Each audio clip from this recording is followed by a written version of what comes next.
이제 오늘 아침 우리에게 주시는 하나님의 말씀입니다. 신약성경 빌립보서 1장 1절부터 11절까지의 말씀입니다. 그리스도 예수의 종 바울과 디모데는 그리스도 예수 안에서 빌립보에 사는 모든 성도와 또한 감독들과 집사들에게 편지하노니 하나님 우리 아버지와 주 예수 그리스도로부터 은혜와 평강이 너희에게 있을지어다. 내가 너희를 생각할 때마다 나의 하나님께 감사하며 간구할 때마다 너희 무리를 위하여 기쁨으로 항상 간구하면 너희가 첫날부터 이제까지 복음을 위한 일에 참여하고 있기 때문이라. 너희 안에서 착한 일을 시작하신 이가 그리스도 예수의 날까지 이루실 줄을 우리는 확신하노라. 내가 너희 무리를 위하여 이와 같이 생각하는 것이 마땅하니 이는 너희가 내 마음에 있음이며 나의 매임과 복음을 변명함과 확정함에 너희가 다 나와 함께 은혜에 참여한 자가 됨이라. 내가 예수 그리스도의 심장으로 너희 무리를 얼마나 사모하는지 하나님이 내 증인이시니라. 내가 기도하노라. 너희 사랑을 지식과 모든 총명으로 점점 더 풍성하게 하사 너희로 지극히 선한 것을 분별하며 더 진실하여 허물 없이 그리스도의 날까지 이루고 예수 그리스도로 말미암아 의의 열매가 가득하여 하나님의 영광과 찬송이 되기를 원하노라. 아멘. 하나님의 말씀입니다. 지난 주일에 이어서 오늘도 빌립보서의 말씀으로 은혜를 나누려고 합니다. 빌립보서는 바울이 빌립보 교회에 보낸 서신입니다. 그것도 바울이 감옥에 갇혀 있으면서 기록해 보낸 말씀이다 해서 옥중 서신이라고 부릅니다. 일반적으로 바울이 로마의 감옥에 갇혀 있을 때 기록해서 보냈을 것이다 그렇게 말하지만은 또 그보다 더 일찍 가이사라의 감옥에 있을 때 있을 수도 있다고 보기도 합니다. 이 빌립보라는 도시는 지리적으로 오늘날 그리스라는 국가의 북쪽에 있는 도시입니다. 그리스라는 나라 아시죠? 그리고 당시 바울이 주로 활동했던 것은 그 동쪽에 당시 소아시아 지방으로서 오늘날 터키라는 국가에 있는데 바울이 이 빌립보로 건너가게 되는 과정을 보면은 바울은 당시 소아시아 지방 오늘날 이 터키라는 국가 안에서 복음을 전하고 있었습니다. 그리고 서쪽으로는 갈 계획이 없었습니다. 그런데 터키 반도 서쪽에 드로아라는 곳에서 전도하다가 다시 동쪽으로 가려고 했는데 밤에 환상이 바울에게 보입니다. 사도행전 16장에 그 내용이 나오는데 바울의 꿈속에 그 서쪽에서 마게도냐의 한 사람이 서서 바울에게 마게도냐로 와서 우리를 도우라 하는 그런 환상이었습니다. 바울은 그 환상을 하나님의 인도하심으로 보고 동쪽으로 가려던 계획을 바꿔서 서쪽으로 유럽으로 가게 되는데 이것이 복음이 동쪽 아시아에서 서쪽 유럽으로 건너가게 되는 전환점이 됩니다. 그래서 바울이 유럽으로 건너가서 첫 번째 도착한 도시가 바로 빌립보였습니다. 이 빌립보라는 도시는 어떤 곳이었습니까? 그 지방 마게도냐에서 등장한 가장 걸출한 인물이 알렉산더잖아요. 알렉산더 대왕. 그 아버지 필리포스 2세가 이 지역을 크게 확장하고 자기 이름을 붙여서 세운 도시가 바로 빌립보였습니다. 그리고 빌립보는 주전 42년에 로마 공화국을 독재자의 손에서 구하겠다고 그 카이사르 시저를 암살한 브루터스, 그 브루터스가 양아들입니다. 양아들이 자기 아버지를 암살해요.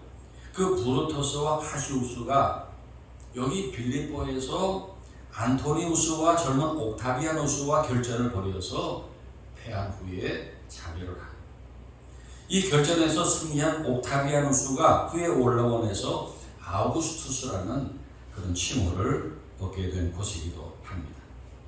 그래서 빌립보는 당시 작은 로마라고 불렸습니다. 로마를 그대로 옮겨놓은 것과 같은 로마 제국의 대표적인 신흥도시였습니다. 그러다 보니까 당시 정치적으로 경제적으로 실패한 사람들이 이 신흥도시 빌립보에 모여들어서 재기를 도모했다고 합니다.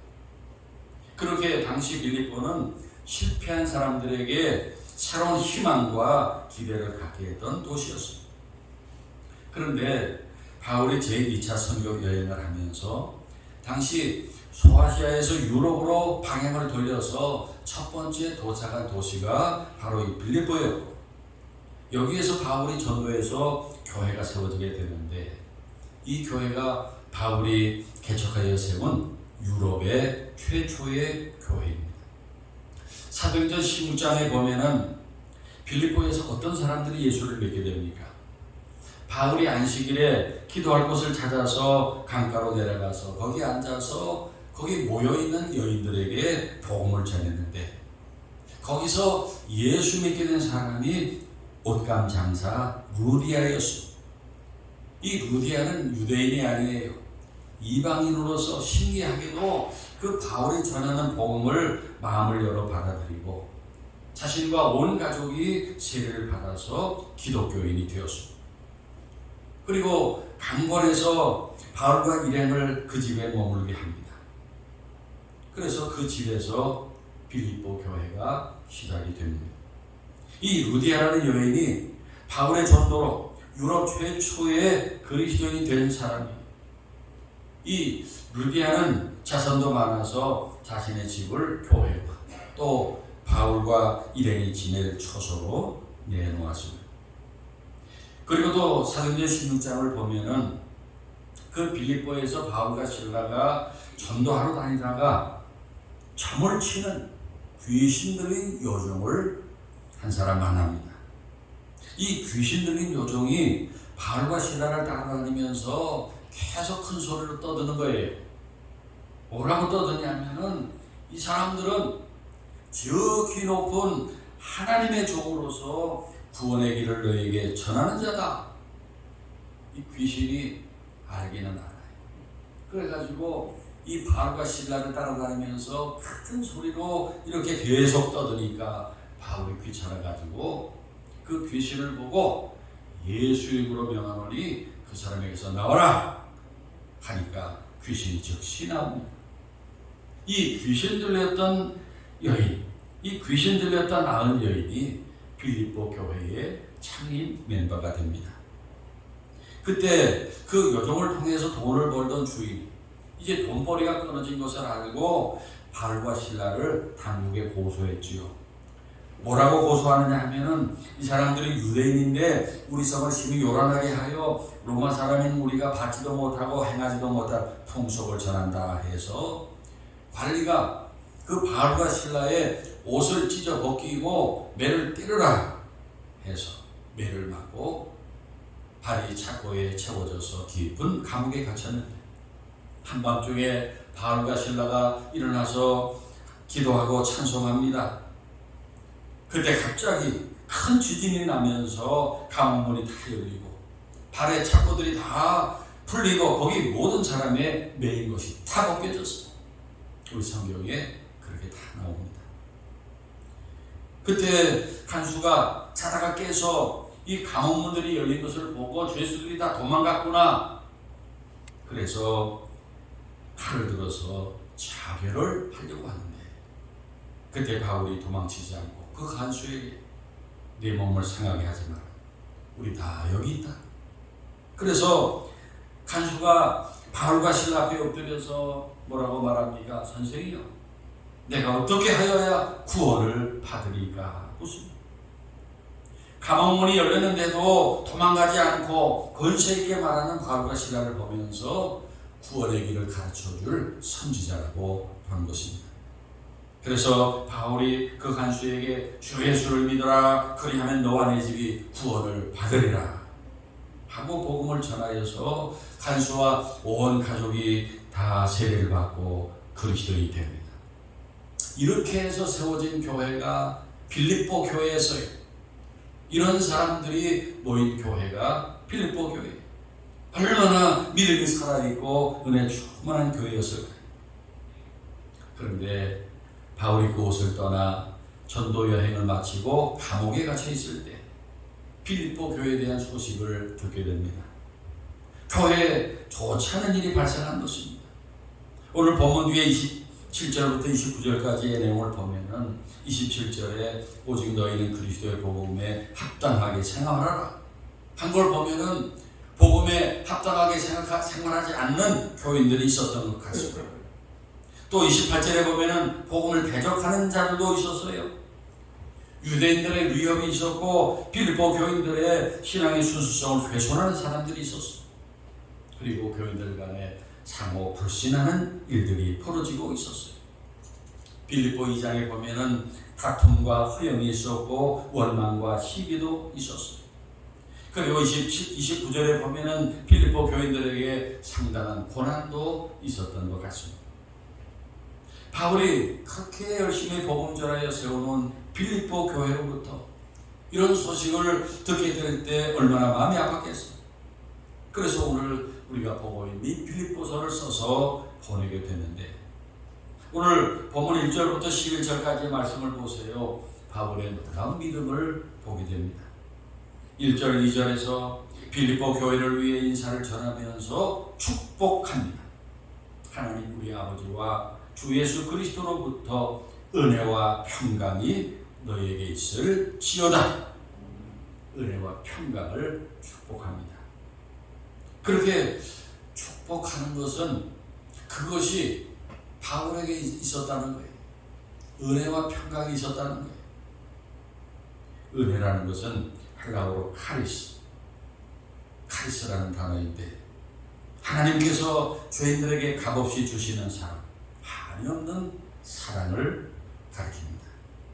그리고 평강이라는 것은 헬라어로 에이레네. 한번 따라해 봅시다. 에이레네. 은혜는 카리스. 이 에이레네라는 것은 하나님과의 관계가 회복돼서 누리는 그 내적 확신과 평안을 의미합니다.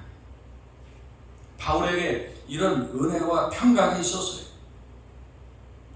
오늘 아침 하늘교회 교우들에게 이런 은혜와 평강이 있기를 축원합니다. 우리 그리스도인들에게는 이 두 가지가 꼭 있어야 합니다. 그렇지 못하고 불만과 고민이 가득하다면 그 사람은 신앙생활을 잘한 거인이라고 할 수 없습니다. 그리고 바울은 빌립보 교회를 생각하면서 하나님 앞에 감사합니다. 첫째는 5절부터 8절까지 해서 빌립보 교인들과 아름다운 교제가 계속되고 있는 것을 감사했는데 그 내용이 무엇입니까? 5절에 빌립보 교회가 복음을 위한 일에 참여하고 있다. 그리고 6절에 빌립보 교회가 시작해서 하고 있는 착한 일, 그들에게 복음을 전해준 바울을 존경하며 기도와 물질로 바울의 전도 사역을 후원하는 것을 말하는 것입니다. 그리고 감사한 일은 빌립보서 2장 25절부터 30절에 나옵니다마는 에바브로 디도라는 사람을 바울에게 보내서 감옥에 있는 바울의 손발이 되도록 돕도록 한 것입니다. 바울은 이러한 빌립보 교회 사람들의 그 사랑을 보면서 빌립보 교인들로 하여금 복음 사역에 동참하게 하신 하나님께 감사를 드렸습니다. 그리고 본문 9절을 보세요. 내가 기도하노라 했는데 바울이 기도한 것이 무엇입니까? 첫째는 9절 10절에 빌립보 교인들이 지금까지 보여준 열정적 사랑에 참된 지식과 총명이 겸비되어 더 사랑이 넘치는 신앙인들이 되기를 간구했습니다. 그리고 그들이 지극히 선한 것을 분별하며 또 진실하여 허물 없이 신앙생활하기를 기도했습니다. 둘째로 기도한 제목은 11절에 빌립보 교인들이 예수 그리스도로 말미암아 의의 열매가 가득하여 하나님께 영광을 돌리는 자들이 되기를 간구했습니다. 이렇게 바울은 로마 감옥에 앉아서 이 빌립보 교회를 생각하며 하나님께 감사하고 구체적인 문제들을 기도했다는 것은 빌립보 교회를 향하여 지대한 관심과 사랑을 가지고 있었다는 것을 보여줍니다. 그리고 이 빌립보서의 전체에 흐르는 가장 중요한 주제는 기쁨입니다. 기뻐하라.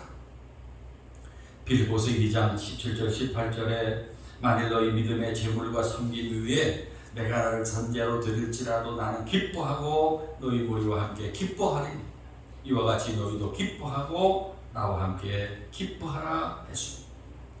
그리고 뒤에 4장 4절에 주 안에서 항상 기뻐하라 내가 다시 말하노니 기뻐하라 하였습니다.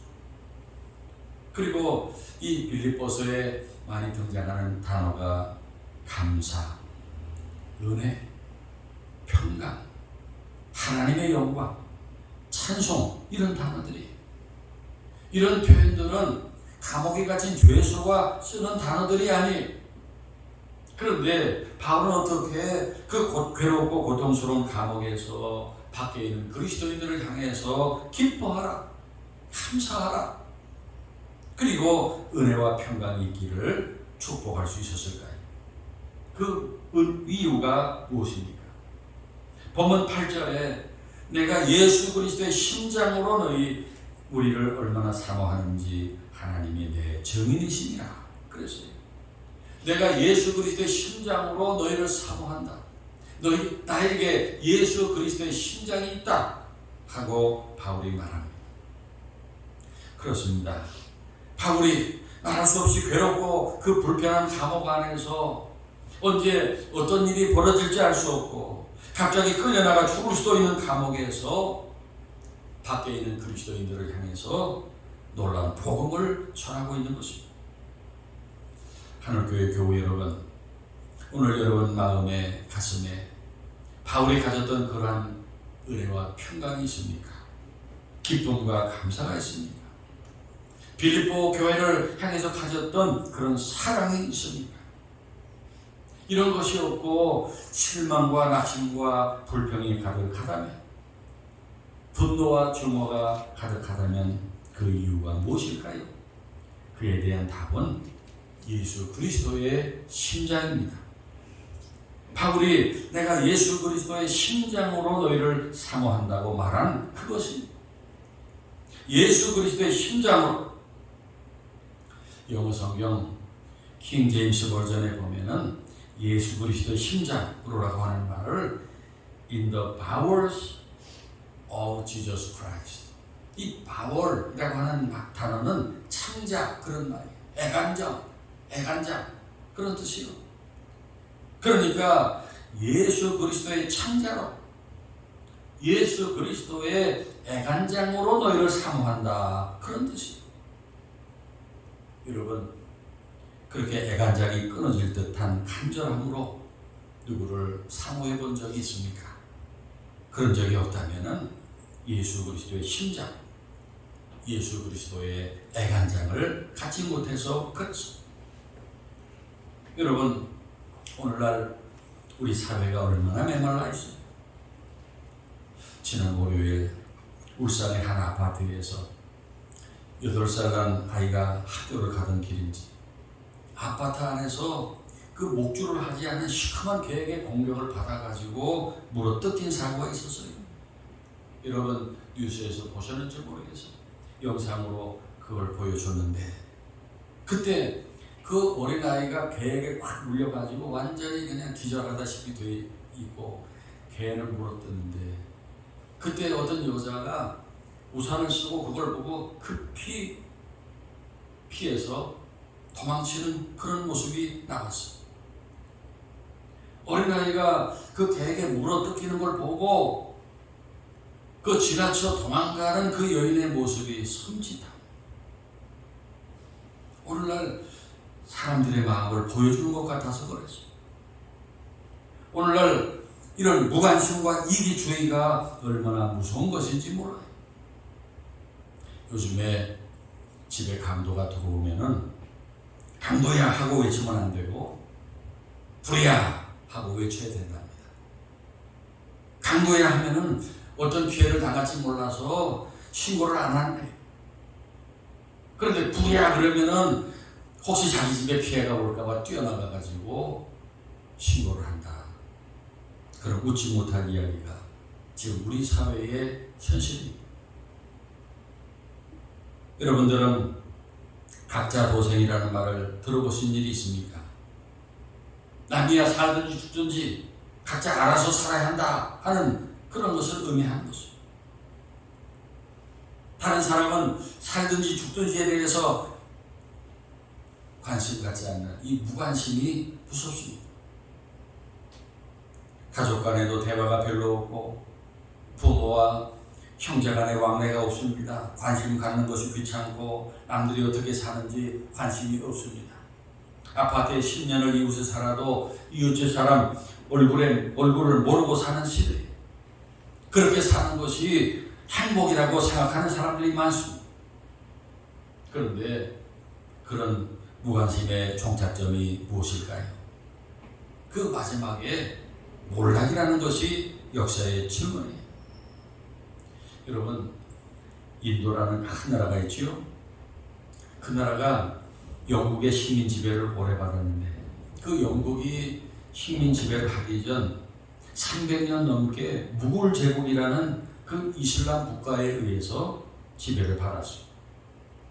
그런데 영국이 그 무굴 제국을 무너뜨릴 때 영국군 200명이 들어가서 그걸 무너뜨렸다. 그때 그 거대한 땅을 가졌던 그 인도의 그 무굴 제국을 이제 점령해 나갈 때 그 번성을 누리던 무굴 제국은 그 지방 호족들이 득세하면서 단결력이 완전히 없어졌다. 단결력이 상실됐다는 거예요. 그래서 어느 지역에서 영국군이 그 지역의 우두머리를 잡아가는데 거기 사는 농부들이 아무 관심 없이 농사를 지었다는 거예요. 그래서 무굴 제국의 그 멸망의 원인은 무기나 군사의 차이가 아니라 무관심이었다는 거예요. 또 한 가지 그 고대 세계를 지배했던 최강 로마의 몰락의 원인도 그 외부의 압력이나 어떤 정치적인 분열이 아닌 용병들이 반란을 일으켰는데 그 풍요와 쾌락에 주에 무관심했던 로마 시민들의 이의심과 무관심 때문이었다는 것입니다. 그래서 나만 별일 없으면 된다 하는 이기주의와 무관심이 그렇게 강했던 로마 제국을 망하게 했다는 것입니다. 그래서 오늘날 국가들을 보세요. 우리나라 대한민국을 보세요. 어디에 단결이 있어요? 현재 국민이 둘로 딱 쪼개져서 전쟁이 나면은 우리가 전쟁을 할 수 있을까 의문이에요.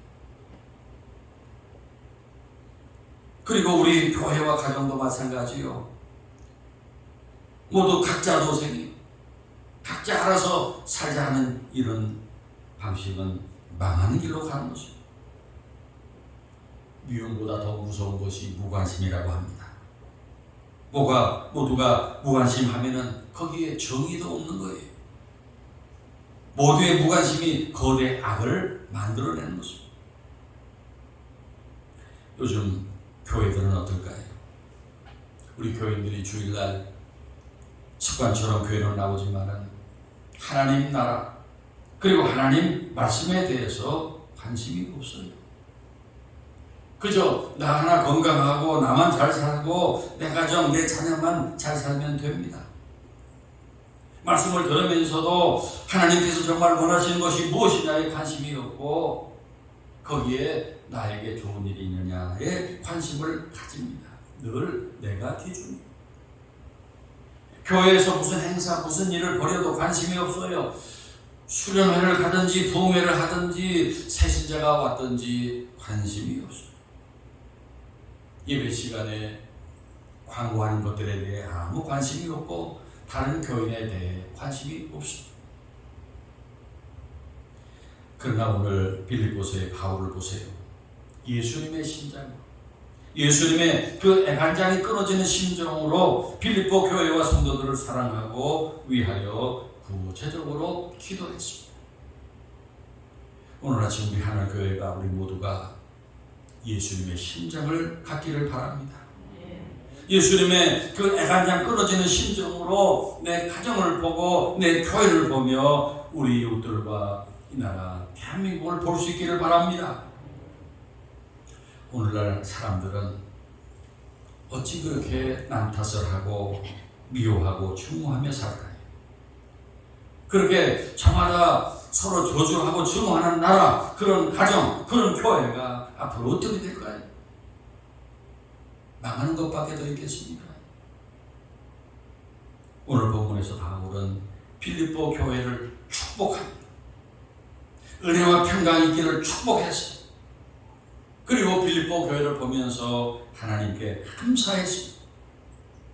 그리고 빌립보 교회가 바울의 복음 전파에 기도와 물질로 참여한 것을 칭찬하고 성도들의 사랑이 지식과 총명으로도 풍성해지기를, 의의 열매가 가득하기를, 그리고 교회가 하나님의 영광이 되고 찬송이 되기를 기도했습니다.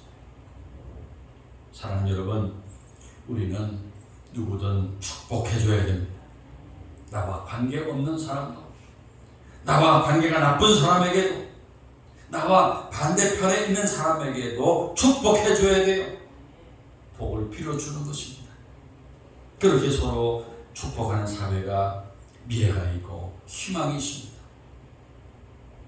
그리고 결론으로 저는 하나님께서 오늘 우리들에게 이 빌립보서를 주신 이유가 우리의 신앙을 새로 정립하라는 뜻이 있다고 믿습니다. 서두에 말씀드린 대로 당시 빌립보라는 도시는 작은 로마라는 별명을 가진 신흥도시로서 주변에 실패한 사람들, 좋지 못한 그런 조건을 가진 사람들이 모여들어서 재기를 꿈꾸는 도시였어요. 그리고 빌립보는 바울의 복음의 행로에서 서쪽으로 방향을 틀어서 첫 번째 도착한 성이었어요. 그 신흥도시 빌립보에서 또 유럽 땅 마게도나의 첫 도시인 빌립보에서 주님은 바울을 통해 오늘 우리들에게 복음의 새로운 의미를 가르쳐 주시고 우리의 어긋난 믿음을 다시 리셋, 다시 되돌리고 리폼, 개혁하고 더 나아가서 믿음의 에볼루션, 믿음의 혁명적인 변화가 일어나기를 바라셨다고 믿습니다. 그렇습니다. 복음의 삶은 고통스러운 감옥에서도 하나님 주시는 은혜와 평강을 누리고 오히려 밖에 있는 사람들에게 예수 그리스도의 심장으로 감사를 전하고 칭찬해주고 그들이 잘 되기를 기도해주고 축복하는 것입니다. 그리고 탄식과 슬픔이 아니라 주 안에서 기뻐하고 찬송하는 것입니다. 그렇게 오늘 우리의 믿음이 리셋 되기를 바랍니다. 리폼 되기를 바랍니다. 더 나아가서 믿음의 에볼루션, 믿음의 혁명이 일어나기를 간절히 축원합니다.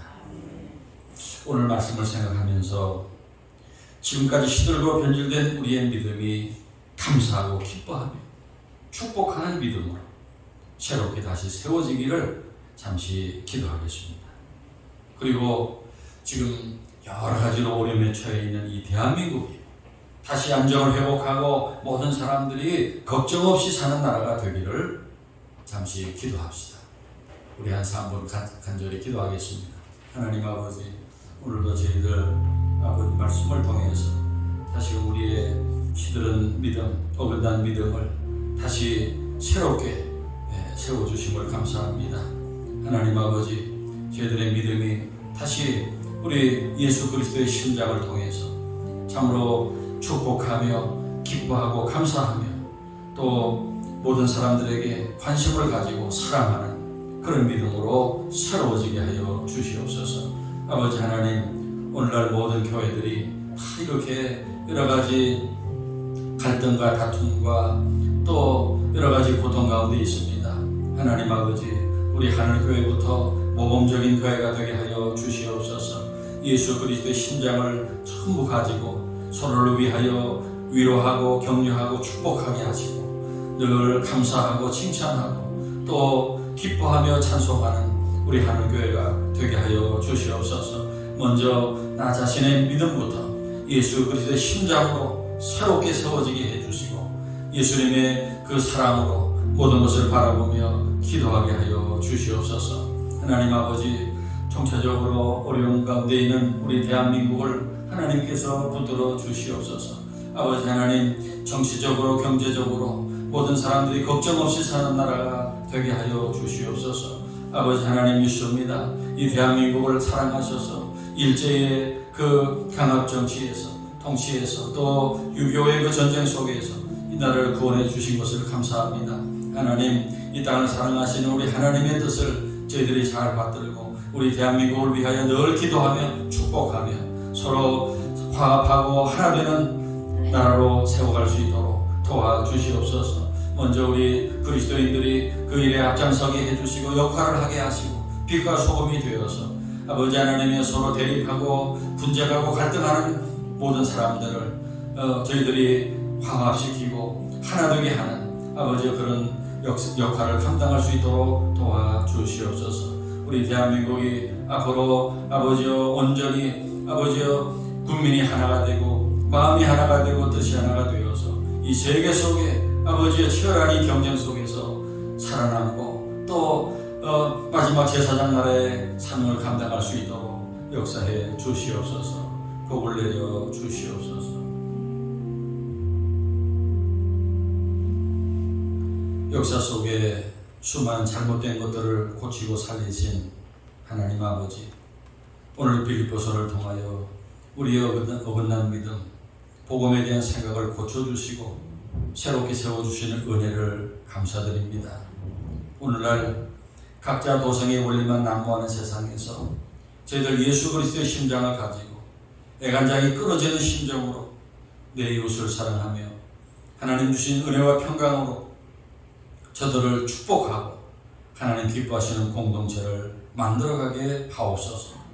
사망의 기운이 가득한 세상에서 가는 곳마다 예수 그리스도의 복음으로 생명을 공급하는 하늘교회와 저희들 모두가 되게 하옵소서. 구원의 주님 예수 그리스도의 이름으로 기도하옵나이다. 아멘.